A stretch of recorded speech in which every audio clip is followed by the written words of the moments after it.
México no va a ser socialista. No va a ser Bolivia, digo Es un Venezuela. modelo económico distinto al anterior, en donde antepone a la gente sobre los empresarios. No se ha sentado a gobernar. Hay que hablar con la verdad. El problema es ese.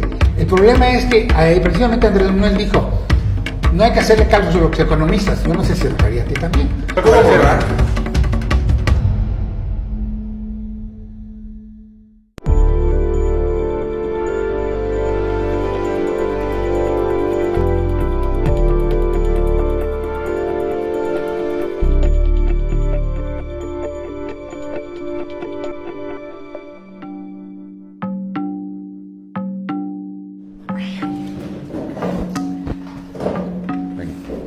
Señores, seguimos teniendo imbricado el tema de la economía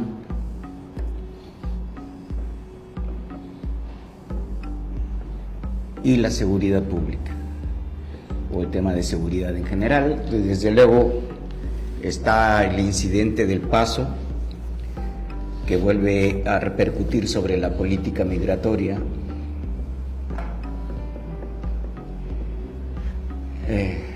El disparo de la violencia otra vez, caso Uruapan, más lo que se sigue generando, y en economía, pues desde luego, bueno, el tema del Paso pues fue dominante casi la mitad de la semana y continúan algunas secuelas en cuanto a las acciones diplomáticas que deberá tomar el gobierno nacional para la defensa de nuestros connacionales allá y el esclarecimiento judicial del caso.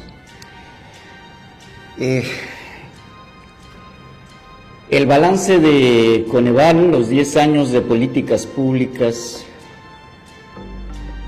de combate a la pobreza.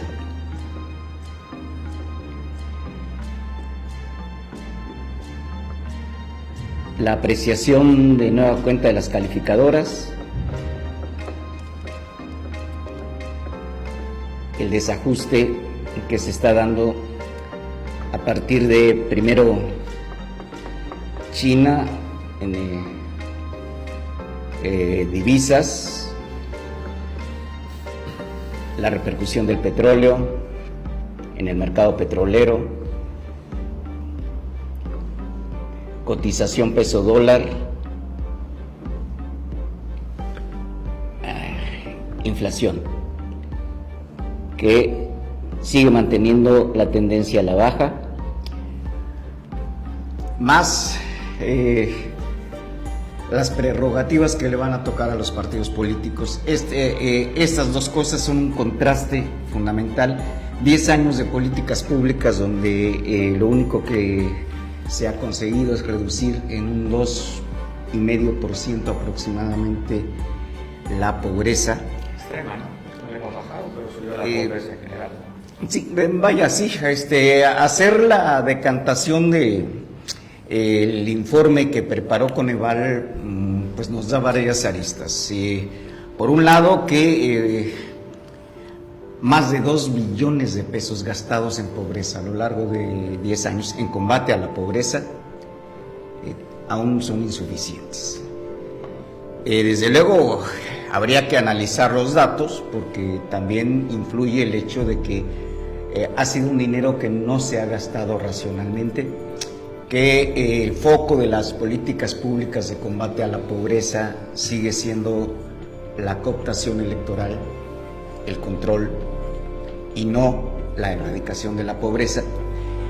Pasa desde luego por este programa de 3 años de Enrique Peña Nieto, y que ahora va a estar siendo muy cuestionado con el caso de Rosario Robles, la Cruzada Nacional contra el Hambre, donde si bien conceptualmente cambió la forma de concebir a la pobreza, en la práctica lo único que se hizo fue llevar el alimento, montar los comedores comunitarios, pero no se crearon los puentes para que esa población pobre tuviera ingresos.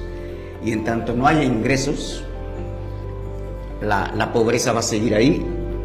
Si lo extrapolamos, 4 de cada 10 jóvenes mexicanos están en condición de pobreza.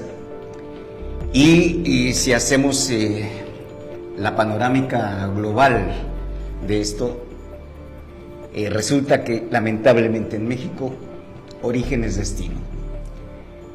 Es más, se está volviendo muy frágil el piso social, es más fácil caer que tener la movilidad ascendente. Aparte de frágil, está volviendo muy volátil. Estamos viendo la cuestión de la seguridad, la violencia y todo lo que tenemos, porque está ya el valor agregado en cuanto a la violencia, ya de el exceso de la violencia social generada, como es el caso de las siete personas recientemente linchadas y ahorcadas de manera pública en Puebla, en la cual, aunque aún con la presencia de Guardia Nacional, Policía Estatal, Policía Municipal, en el rollo de según no intervenir para no armar más confrontación, permitieron el ajusticiamiento, esa es la palabra, el ajusticiamiento de 7 personas que eran presuntos delincuentes o presuntos secuestradores.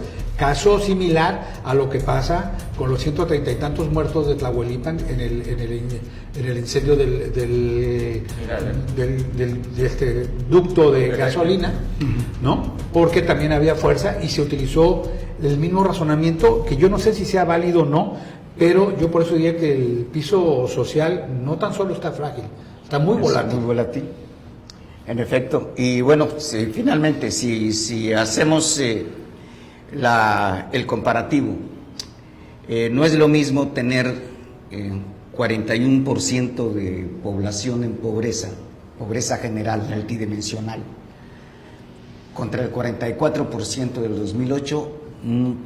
Finalmente hay que tomar en cuenta la variable. En 2008 no había el mismo número de mexicanos que en 2018. Aunque estaba checando el dato de cómo es que medimos la pobreza en México, y creo que somos un poco más exigentes, inclusive como lo marca la OECD. Para poder salir de la pobreza te marcan 6 cosas que debe tener el mexicano. Hablabas de la alimentación a través de los comedores, esos desayunos calientes que daban esa cruzada contra el hambre, y pues va a ser complicado. O sea, no es de 10 años, traemos más de 100 años de pobreza. Exactamente. O sea, si queremos pensar que fueron gobiernos neoliberales los que no pudieron sacar, tuvimos gobiernos de hace más de 30 años atrás que no eran neoliberales y que también tenían un alto contenido de pobreza. Porque hoy el discurso es que la parte neoliberal nos ha llevado a la pobreza. Tenemos más de 100 años de pobreza. Creo que ese discurso no creo que vaya simplemente, yo creo que simplemente es estar mandando mensajes que lo neoliberal ha sido malo. Y si no, habría que recordar en la toma de protesta el presidente que se refirió a esta etapa como una etapa de pérdida de tiempo, que perdimos tanto tiempo que no crecimos más, a un raquítico 2%, cuando hoy este nuevo gobierno, de acuerdo a las calificadoras, acaban de pronunciarse Moody's y Fitch, y están diciendo, ayer publican nuevamente, no vamos a crecer en este año ni al 2%. ¿No? Entonces, creo que la cuestión de la economía nos ha impactado, nos va a seguir perjudicando. Un precio de garantía del petróleo que estamos $10 más abajo de como se lo tenía considerado. Por supuesto que va a afectar muchísimo, sobre todo a la planeación de cómo se va a gastar el próximo año. Nos llegamos a tener que casi $100 por barril, sobre todo en el periodo de Felipe Calderón, que nunca supimos qué se hizo con ese sobreprecio del petróleo. Hoy tenemos un estimado de garantía del petróleo y nos está afectando. Dólar. Sí, bueno, tenemos todavía un peso fortachón, ya lo dice el presidente de la República. Hemos tenido una cuestión que realmente se ha mantenido el precio dólar. Considerando lo que hemos platicado, que las tasas de interés es muy alto y eso hace que el peso esté fortalecido por una tasa de interés muy alto. Ya lo que está reclamando Donald Trump, la Reserva Federal, que quiere que le baje todavía más después de lo que hizo con el yuan China, ¿no? Que se devaluó ellos mismos para que siga siendo atractivo. Pues yo veo la tasa de inflación es una muy buena noticia. Desde diciembre de 2016 no hemos tenido estas cifras de inflación bastante bien controlado. Hacienda sigue haciendo un buen trabajo en México. Hay cosas que no van muy bien, entiendo la economía. Pero hay un estancamiento de la economía. Por más que me digas que no hay inflación. Espera, yo te hablo, a ver, la inflación está controlada. Acaba de decir INEGI. Donde se ha afectado más en estos últimos 6 meses, le ha pegado un 13% a la cuestión de la minería, le ha pegado directamente a la construcción. Un poquito crecimos en la cuestión manufacturera, el Manufacturera. trimestre pasado, que fue lo que dio el 0.1%. Pero en esta A ver si tenemos un economista que nos diga su apreciación de esto. Antes de entrar en la cuestión política, realmente sí es preocupante. Bueno, aquí Manuel hizo una confluencia entre el sistema de seguridad que entiendo yo al hacer la línea para acá lo está interrelacionando Sí, con la así es. actividad económica, ¿no? En efecto. Pues yo diría que no nada más es así, sino que el campo de la economía con el campo de la seguridad también confluye con el campo de la política, con el campo de la cultura, es decir, los espacios donde participa la sociedad están montados unos sobre otros. Pero ante la pregunta de Miguel sobre la economía específicamente, yo quisiera recordarles a ustedes y a los que nos escuchan que ¿puedes rayar? Sí, Trata, sí, adelante, estamos para adelante. rayar lo que tú quieras. Jugamos gato y lo que sea se vale todo. No hay reglas, ¿eh? va que va. Ahorcado, si no. Hay una regla básica. Durante muchos años, desde los años 30 hasta los años 70, prevaleció en México y en muchas partes del mundo lo que se denominaba el modelo keynesiano. Un modelo económico que, por cierto, tuvo mucho éxito en México. Recordemos que desde finales de los años 50 hasta casi principios de los 70, la economía mexicana creció al ritmo de 5, 6, 7, 8% en algunos años 7%. al año. Sí. Es decir, Pues con Cedillo crecimos el 6%. no, llegamos al 6%. En un año crecimos el 6%. No, recuerdo, no creo. En un año tal, sí. Un año. Pero en términos Ah, no, promedio, no. La diferencia entre el modelo económico keynesiano y el modelo económico, yo lo dibujo también como el modelo económico keynesiano y el modelo económico neoliberal. Disculpen la abstracción tan burda que voy a hacer. Si graficamos en este eje el nivel de precios de los productos, y en este lado la cantidad de producción, sabemos que la demanda agregada, o sea, ¿qué es la demanda agregada?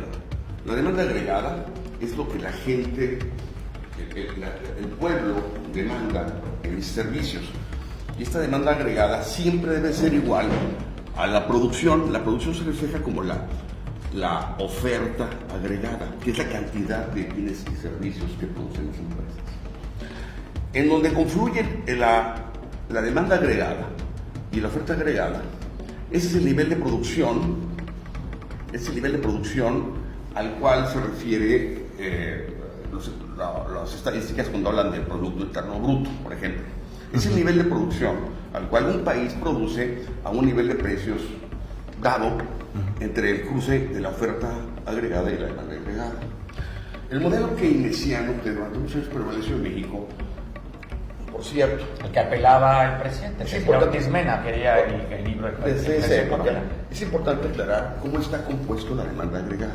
La demanda agregada es una suma de variables del comportamiento de los actores económicos. La demanda agregada se comprende el consumo, lo que nosotros consumimos cotidianamente para subsistir, más el gasto público, el gasto del gobierno, más la inversión privada. Y más la balanza comercial entre las exportaciones y las importaciones. Que íbamos muy bien, ¿eh? Vamos con un superávit. En el modelo keynesiano se suponía que tú estimulando cualquiera de estas variables, consumo, gasto, inversión, si aumentaba el consumo, el gasto o la inversión, la demanda agregada aumentaba. Es una simple ecuación de sumas. ¿Qué quiere decir? Que la demanda agregada la desplazabas hacia arriba y aumentabas el nivel de producción, con una consecuencia, incremento en la inflación. Los precios iban hacia arriba. El modelo neoliberal, a diferencia del modelo keynesiano, implica que igual producción, precios, la demanda agregada se comporta igual, pero el que define el nivel de producción es la oferta agregada, que según el modelo neoliberal se comporta muy verticalmente. Entonces, el modelo neoliberal tenía implicaciones en el sentido de que proponían estimular la oferta agregada, estimular la producción, estimular a los productores para que ellos invirtieran más y la oferta agregada se desplazara hacia la derecha, aumentando de Q1 a Q2 los precios. Este modelo, que funcionó durante muchos años y que hoy en día el presidente de la República está desmantelando, implica regresar al modelo keynesiano. Es por eso que vemos que gran parte de los programas sociales van directo a las manos de las personas, porque quiere estimular el consumo.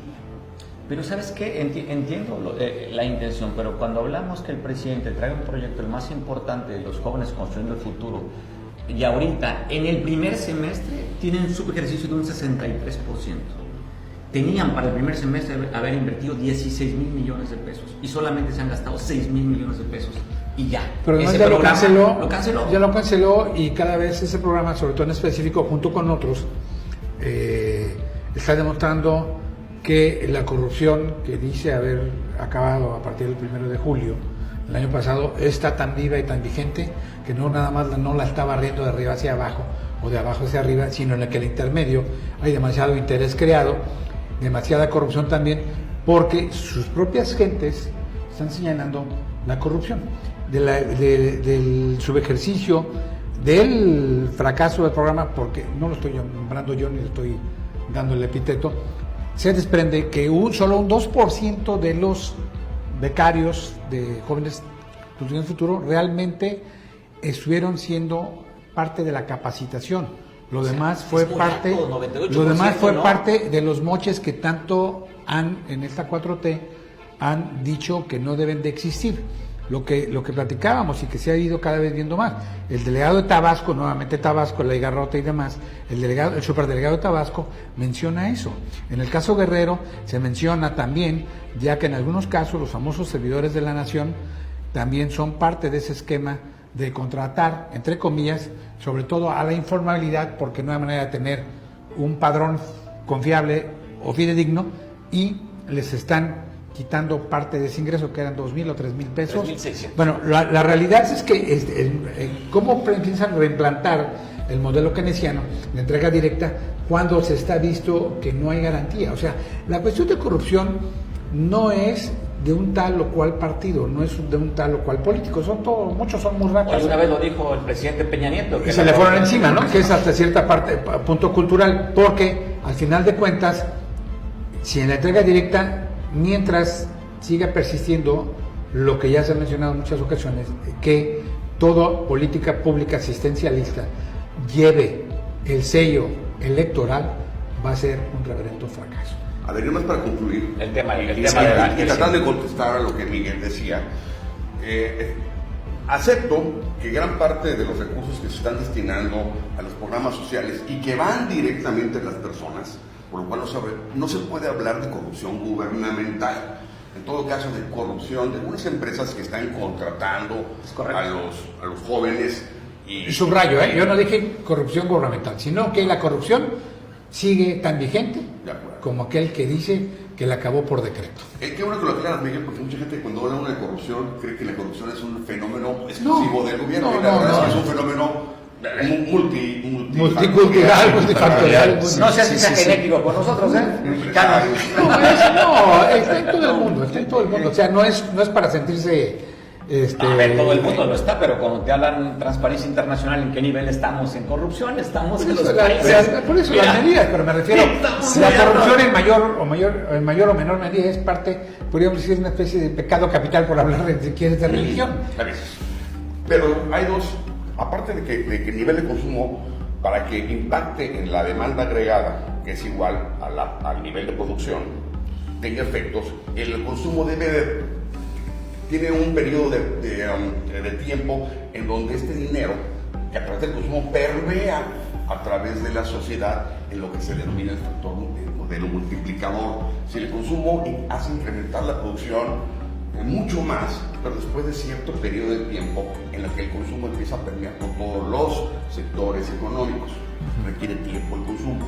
Pero estas dos variables, el gasto gubernamental ha bajado.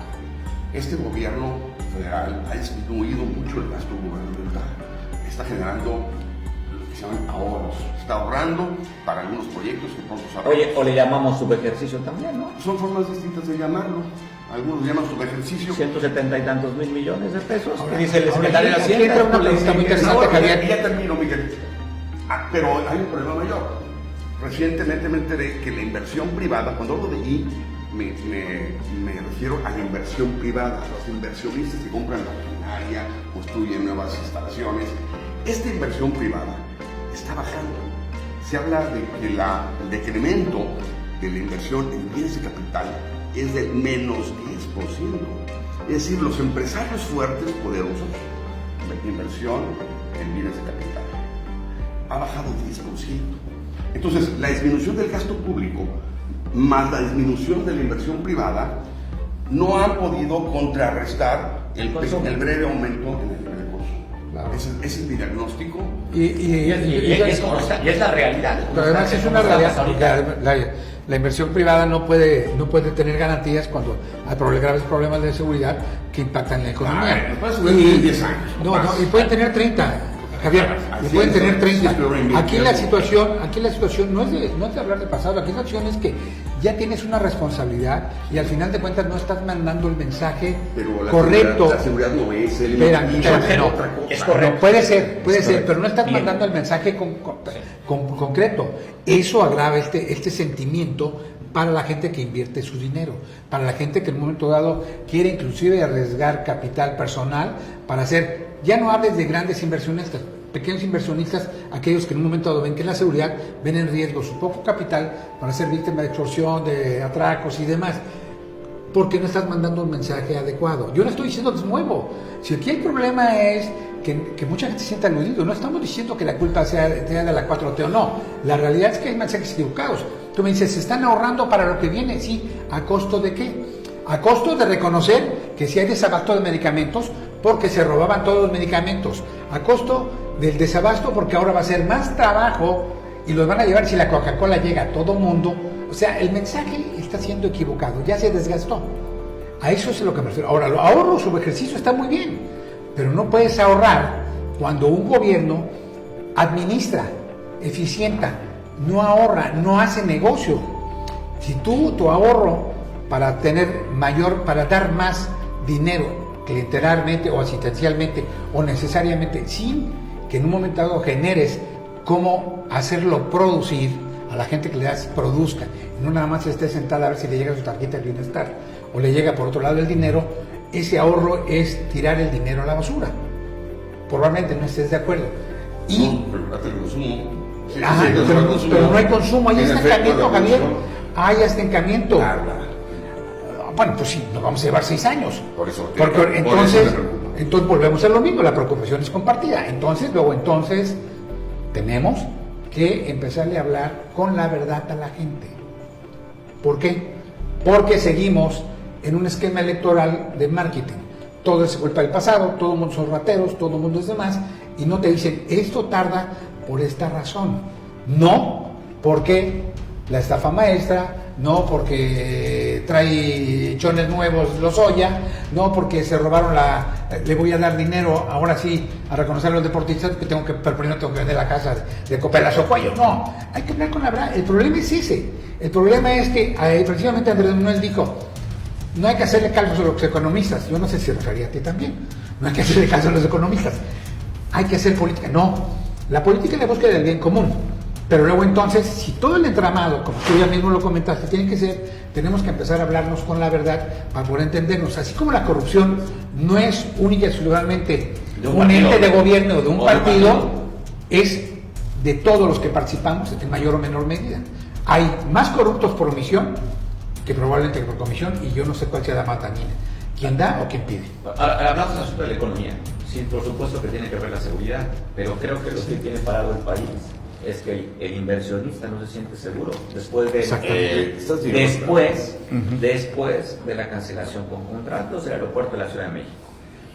Y ha habido varios eventos en el que las rondas también de los energéticos, o sea, el asunto de los gasoductos con Canadá, o sea, el inversionista... La reciente carta del gobernador de Texas, ¿no? También es tema de el tema de los gasoductos, o sea, no tiene la certeza, aún con contratos que el gobierno mexicano había respetado.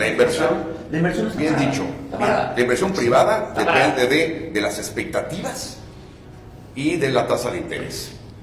En este caso, son las expectativas de los grandes empresarios los que están actuando en contra de sus inversiones. Ellos creen que este país va hacia el socialismo, al comunismo, va hacia el modelo de Maduro, y no es verdad.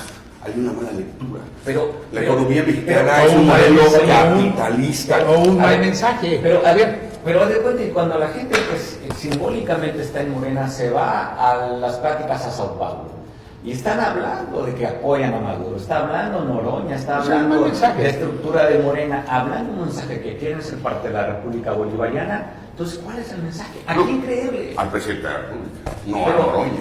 Pero cuando que gobierna es el pero a ver, Jacob Polensky. ¿Y cómo le puedes creer al presidente de la República si hoy dice una cosa, mañana dice otra cosa, y luego se les dice? Jacob Polensky, la presidenta del partido, encargada del partido, un mensaje bolivariano. No escuches a Noroña, no escuches a Jacob Polensky. Escúchame a mí. A Jacob Polensky no.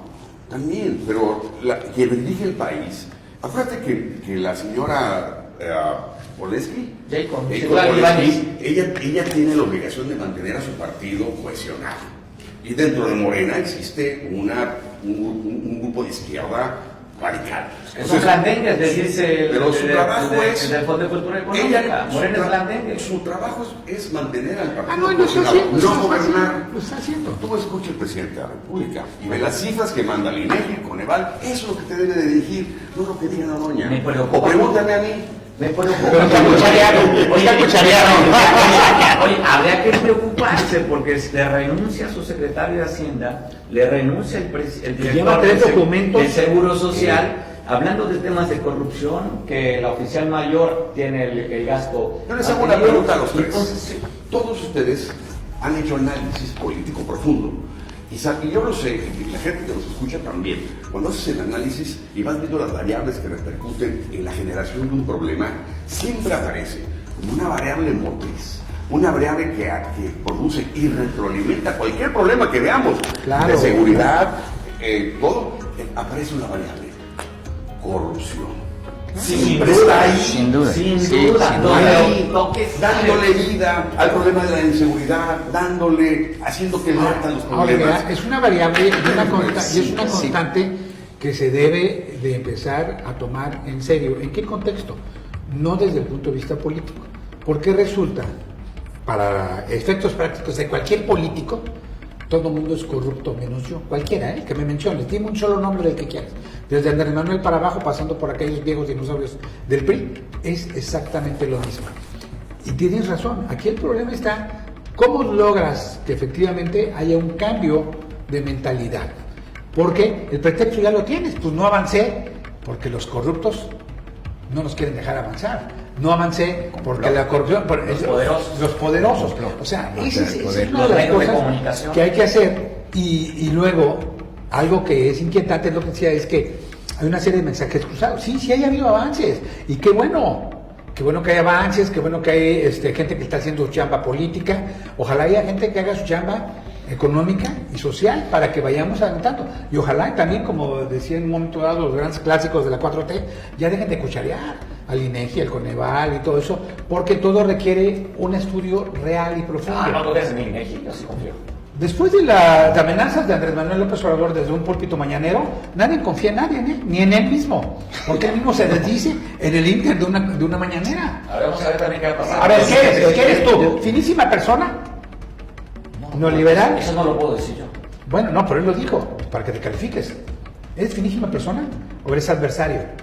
No, pues eso soy un libre pensador. Y la otra, pues es política, no es economía. Pues total, hay que hacer política, hay que seguir regalando el dinero.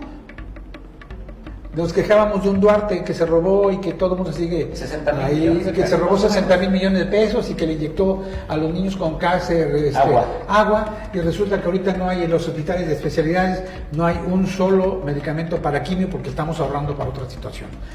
Resultó que vamos a tener 2 bocas y están cancelando ya las grandes plantas de carboníferas en todo el mundo por la cuestión de la oncología y demás. Y ahorita sí, y ahorita se nos viene abajo la producción del petróleo y tenemos un peso muy fuerte, pero le acaba de meter un susto el yuan o los chinos a todo el mundo. Por eso, pues muy simple. Conclusión, lo hemos platicado aquí. También no hay que desligarnos de la globalidad, de lo que es la realidad. La explicación que dio Javier de los 2 esquemas, tanto el liberal como el keynesiano, es la conjunción de eso sería para mí parte de lo ideal.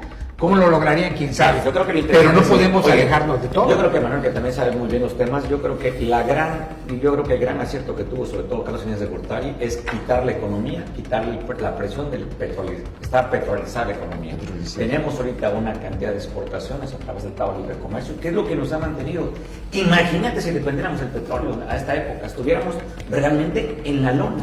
Qué bueno que se hizo el Tratado de Libre Comercio ahora con las presiones que hay del gobierno de Estados Unidos, que si los aranceles o no aranceles, pero sí es un mundo totalmente globalizado. Le da un catarrito a Estados Unidos y a nosotros nos da una cuestión mucho más grande. Es correcto. Y algo que habría que subrayar de lo que ha comentado Javier es que tenemos que tener clara esta idea y que la ha dicho Andrés Manuel. No se trata solamente de un cambio de régimen, de gobierno, se trata de un cambio de régimen. Exactamente. Sí, sin duda. Y sin duda, lo que sí veo es que se viene desmantelando el viejo modelo económico y político del país. Correcto. En donde nos nace la incertidumbre es en la construcción del nuevo. Que es donde necesitamos señales más claras. Exacto. ¿Puedo borrar ¿A quién más? esa parte que yo... Que nos apoye producción, que nos apoye producción para... Algo que tiene que ver con lo que acaba de decir. Sí, perfecto. Métele mano, como chapachito, chingüentes. De veras, Métele mano ahí, hombre. Es simple. Bueno, estamos en época de austeridad. Estamos ahorrando. La Mesa Blanca estamos ahorrando para muchos austeridad Lo que franciscana. acaba de decir Manuel para mí es fundamental para que entendamos, analicemos y la gente entienda. Durante varios años, desde que en los años 80 empezó a implementarse el sistema neoliberal. Con Miguel de la Madrid. Hablamos de un régimen político. Con Miguel de la Madrid llegó, ¿no? Con él entró. Un régimen político en donde había ciertos grupos empresariales que se beneficiaban, estaban dentro, grupos empresariales que ganaban mucho dinero. Había grupos políticos. En fin, había personas, grupos que se beneficiaban de este régimen y ganaban mucho dinero debido a la corrupción. Ahora con esta baja del precio del petróleo están saliendo a la luz grandes negocios que hicieron los políticos a expensas de la reforma energética. ¿Qué significa un régimen político nuevo? Es crear nuevas reglas, nuevas formas de relacionar al poder con todos los actores que se relacionan. Y está el presidente de la República creando un nuevo régimen político, donde esas relaciones... O creando nuevos ricos relacionados con Morena. Ya lo veremos si sucede, eso puede pasar. No lo... Sí. Si no había que preguntarle a Riobó, cuando construyó el segundo piso, lo mandaron un fideicomiso para que no sepamos. No puedo yo rechazar eso. Ahí vemos a la esposa de Riobó. Bueno, a ver, Es algo que viene en el futuro. No sabemos si va a pasar o no. Es una especulación. Bueno, concluye. Se está construyendo un nuevo régimen político, nuevas relaciones del poder con todos los actores. Y de esta construcción del nuevo régimen político estamos en el momento de transición, en donde todavía prevalecen códigos de conducta, especulaciones y sobre todo análisis con respecto a este régimen. Y hay personas que ya estamos construyendo cómo debe ser este régimen, que tenemos un análisis A1, tú tienes análisis 0, el pasado, ya quieres ser análisis 1. El problema es que estamos en este momento en un momento de incertidumbre. En la transición. De transición que genera incertidumbre porque se presenta ante nosotros una realidad compleja porque no entendemos, porque nuestra observación y perspectiva surge de un análisis hecho en un régimen anterior. Entonces estás haciendo un análisis equivocado porque estás analizando una zona de incertidumbre. Está bien. Difiero. Todos los cambios nos generan incertidumbre, sin duda. Estamos en un cambio. Y animadversión, como de Miguel. Mira, Te voy a decir porque pero más que dejan de comentar, estamos en este proceso de la implementación. Claro. Yo estoy en un régimen pasado. El asunto. Y el aeropuerto, esas varillas que están ahí, son el símbolo. Álvaro Manuel quiere dejar para la posteridad los símbolos. No, les querían echar agua. Lo que quieren les quieren 1,000 millones de pesos. El Habían régimen- presupuestado para echarle agua y volver El a sepultar. símbolo de un régimen que se destruyó para entender que se construye un nuevo futuro para el país. Me parece estupenda lo que pones aquí como parte de la Está muy buena transición en la que tecnología, pero estamos, muy grave. En la que estamos, pero tristemente Los pesimistas dicen a que ver, el mensaje que están mandando desde el discurso es un mensaje que a mí a veces me confunde. Por un lado dice unas cosas, contradice su propio gabinete. Pregúntame a mí, yo te traduzco. Muy bien, entonces ¿cómo se llamaba? Bueno, a ver, entonces, nos vemos en el 2020 para hacer tu primer análisis A1 de nosotros los ignorantes A0 para ver si realmente tienes razón, porque al final de cuentas volvemos a... No está muy bien, pero a ver, nosotros ni vivimos en el pesimismo, ni quiero que le vaya mal a Andrés Manuel, ni quiero que le vaya mal a México, por muchas razones. Pero la principal es que definitivamente hasta ahorita no se hace, con todo el respeto, y qué bueno, Ya estás con la misma bonita, con todo respeto. con todo el respeto que me merece. La verdad es que es muy loable, porque al final de cuentas los que hacemos política, los que nos apoyamos para la política, Es que comes es así. algo, Y los que nos gusta la política, ese es parte, es el debate, es la pasión. Claro. La política es pasión. Del momento en que la política la perviertes, pasa lo que está pasando no nada más en México, sino en muchos países. No, la política es pasión. Aquí la situación es que no hay hasta ahorita, desde mi punto de vista y desde varios, creo yo, aquellos que dicen que son finísimas personas y periodistas transas y chayoteros como Manuel y demás, todo eso. Él se porta bien, ¿eh? No, a lo que me refiero es que no se ha sentado a gobernar. Es muy buenas intenciones, pero tú no puedes decir, voy a destruir un régimen pasado destruyendo parte de una inversión. No estoy diciendo que tenga fuerzas que hacer el aeropuerto, pero tú dices, para poder demostrar que voy en serio, voy a tirar 200,000, 300,000 millones de pesos a la basura, para decir que esas varillas son el símbolo de la corrupción, y gastarte ya otra vez en Santa Lucía, sin haber iniciado, ya aumentó el costo de la construcción, no te da garantía de que las cosas estén equilibradas. Yo no estoy Eso diciendo... digo yo, no lo dice él. No, por eso digo yo. No, a lo que me refiero es que en el contexto general, esa es una situación que muchos traemos y mucha gente trae. Ahora, lo importante, yo lo único que estoy de acuerdo en no estoy de acuerdo en que no se debe tomar en cuenta la economía. Estoy de acuerdo en que hay que hacer política, pero hacer política, o sea, buscar el bien común, política y más política, no politiquería aquella en la que te degrado, te estigmatizo, te señalo, te acuso y no te juzgo, y al contrario, te mando el mensaje de que borrón y cuenta Oye, nueva. y lo interesante, perdón, el término para dejarte que completes tu idea. La economía se da a través de números fríos. Claro. La percepción es una cosa. Claro. El tema de seguridad puede ser perceptivo, pero hay cifras. Pero la economía va a ser clara. Habría que esperar 3 años, me parece. 2 años. Sí. La implementación de este nuevo régimen. Sí. Y a ver cómo funciona. En 2 años. ¿Tú crees A que mí 2 me- años? bueno, Ojalá. 2 años. Seguro. Ojalá él tenga razón. Seguro que 2 años. seguro. Aquí estaremos 2 años, si Dios nos lo permite. A ver, contrariamente a lo que llegó a comentarme alguna vez Ruiz Massieu, he sido un hombre de izquierda toda mi vida y ahí he militado. Y como decía Hegel, cambios exigen cambios. Algo que hay que cambiar es justamente en estas relaciones de poder entre el poder político y el poder económico, es este capitalismo de compadrazgo que se ha creado Y que sigue vigente. y que sigue vigente. Sigue vigente. Sigue vigente. Monreal, Sigue Jacob, vigente. Digo, Noroña, sí, hay que desmantelarlo. el del PT, y Javier, desmantelarlo. sigue No, vigente. la desmantelación no va a ser O sea, por decreto. no es crítica, pues, o sea, es una realidad tangente. Digo, Parte de esta transición están ahí esos mismos vicios. Ahí está Riobó, la gente que Romo, Miguel, el que dice que es jurista. A ver, le quitaste la palabra a Manuel. Sí, bueno, Déjame que terminara su, a ver, su idea. sí, porque nos estamos comiendo ya el tiempo. Termino esto rápidamente.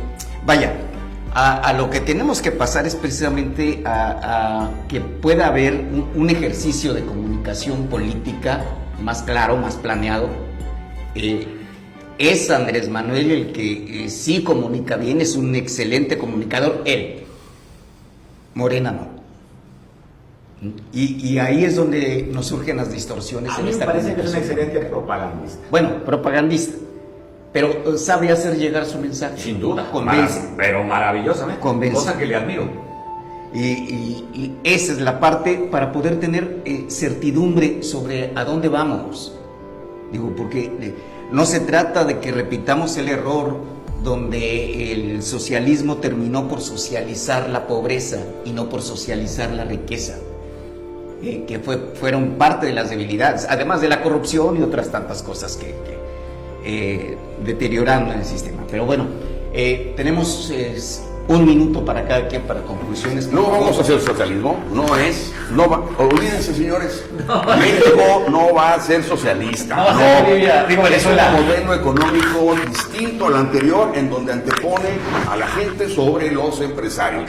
Ahora, la CEPAL indica, CEPAL, Centro de Estudios Económicos para América Latina, que en México el 20% de las familias detentan el 80% del Producto Interno Bruto. Y este 20% de familias en México, la mitad, el 50%, los datos de la CEPAL, hicieron su fortuna de millones y a veces de cientos, de algunos, de miles de millones de pesos con su relación con el gobierno. Relaciones viciadas. Contratos y contratos, ya sea un aeropuerto, ya sea una carretera, ya sea una cárcel. Este es el régimen que Andrés Manuel quiere destruir, para que esto ya no siga dándose y que este 20% de familias sigan viviendo en México, sigan trabajando en libertad. Pero ya no te lleves el 80%, llévate lo que te corresponde, el 30, el 40, pero déjale al otro 80% de la población, los jodidos, los que viven en la Zapata, los que viven en el Renacimiento, que no tienen acceso a nada, que a duras penas comen, dales chance. Que no se queden con el 20%, aumentenles al 50% para que tengan que comer, carajo. De eso se trata, crear esta realidad. No es socialismo, es lo que tú decías, es socialdemocracia, auténtica socialdemocracia, pero con un factor importantísimo que Andrés Manuel está metiendo en esta ecuación: cero corrupción, corrupción cero. Este es el chiste. Y ahí termino, mi querido. Bueno, Mario. Mario, y te agradezco que me hayas invitado. Aquí dice, oye, el líder del proyecto lo permitió. Oye, gracias, Enrique. Oye, También. a Enrique, También lo digo. la oportunidad de El experto en seguridad. Yo sigo siendo un escéptico en cuestiones de números y cifras. Soy, trato que las cosas marchen bien, optimista, pero cuando son temas de corrupción, sigo siendo escéptico.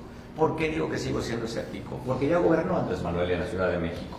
Porque hoy vemos a unos operadores que lo quitó siendo el superdelegado en Jalisco, que se llevó millones de pesos con sus empresas de farmacia y no llevó ninguna investigación. Y lo corrió. Que hizo dinero al amparo del poder también, y el tipo no está siendo sentenciado ni viendo por qué se hizo tan rico. Lo están investigando. Está en investigación, ya Tiene lo dijo la... tiene siete investigaciones. Ahora, rapidito, nada más para concluir. Yo creo que tenemos que tocar el tema del fertilizante. Ya se adoptó el día 6, el último día. Sí. Es un tema que ha sido recurrente aquí en la Mesa Blanca del resultado. Esperar el resultado para diciembre, cómo se da. Hablan de 70,000 el gobernador. A las organizaciones campesinas hablan de casi 130,000 que se quedaron sin fertilizante.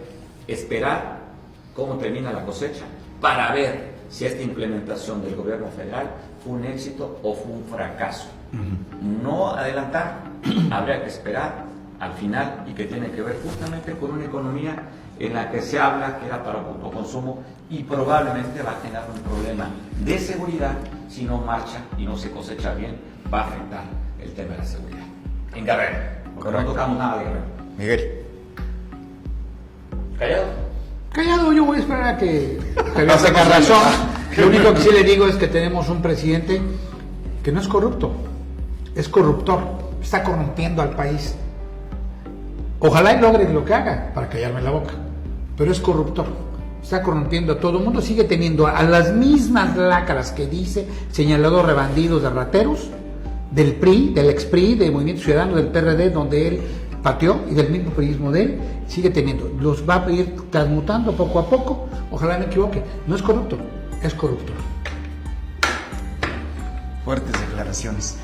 Pero bueno, con todo y las cacayacas que le podamos echar a Coneval, al INEGI, al Banco de México por tecnócratas o lo que sea, son las tres instancias que nos están arrojando los datos duros y confiables hasta este momento. Y lo que nos marcó el informe es precisamente la necesidad de transformar a este sistema político. Porque mientras siga habiendo esta alta y grosera concentración de la riqueza en unas manos y la exagerada concentración de la pobreza en las otras, la sociedad va a perder viabilidad. Claro. Y ese es un riesgo. ¿Qué afecta a la seguridad? Sí, exacto. Exacto.